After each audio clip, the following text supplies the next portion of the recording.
हाय दादा। हाय। मुझे आपसे एक सवाल था। हाँ, लोग हमेशा पूछते हैं रियल एस्टेट ज्यादा फायदेमंद है या म्यूचुअल फंड।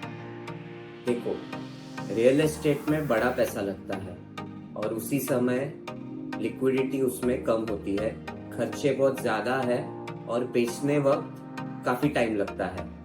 उसी समय म्यूचुअल फंड में आप छोटी अमाउंट से भी शुरुआत कर सकते हो, फ्लेक्सिबिलिटी आपको मिलती है, साथ ही साथ लिक्विडिटी भी मिलती है, प्रोफेशनल मैनेजमेंट का एक्सपोजर भी मिलता है और लंबे समय में आप 12 से 15% तक का रिटर्न्स भी प्राप्त कर सकते हो।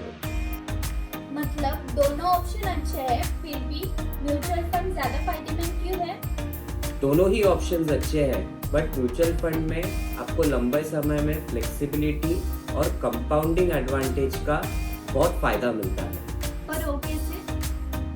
जैसे हमारे पास 2 क्लाइंट थे जिनके पास 50 लाख रुपए थे इन्वेस्ट करने के लिए। एक क्लाइंट ने डिसाइड किया कि हम प्रॉपर्टी में इन्वेस्ट करेंगे और एक क्लाइंट ने डिसाइड किया हम म्यूचुअल फंड में इन्वेस्ट करेंगे। जिस क्लाइंट ने प्रॉपर्टी में इन्वेस्ट किया वो स्टार्टिंग में बहुत खुश था, बड़ी प्रॉपर्टी आ गई, बट कुछ ही सालों बाद मेंटेनेंस का खर्चा और साथ ही साथ बायर ढूंढने में उसे काफी दिक्कत हो गई।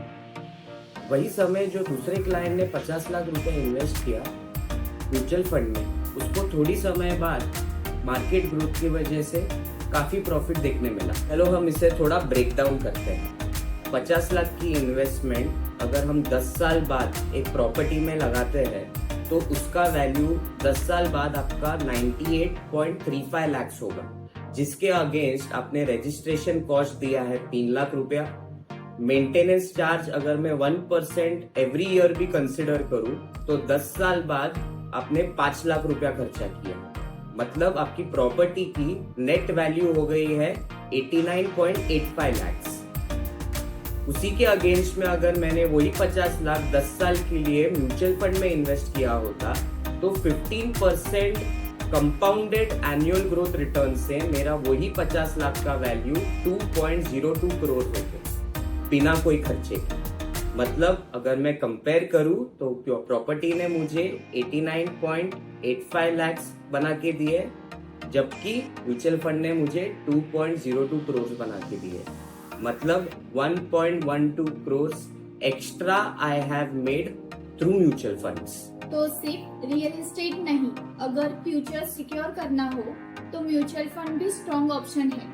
बिल्कुल, इसलिए कहते हैं ना, रियल एस्टेट हमेशा फायदेमंद हो ये जरूरी नहीं, बट एक स्मार्ट इन्वेस्टर का यही लक्ष्य होना चाहिए कि उसे म्यूचुअल फंड में कैसे पैसा लगाना है और कितने समय के लिए लगाना है। So think smart, think long term, think Bharti wealth. Thank you.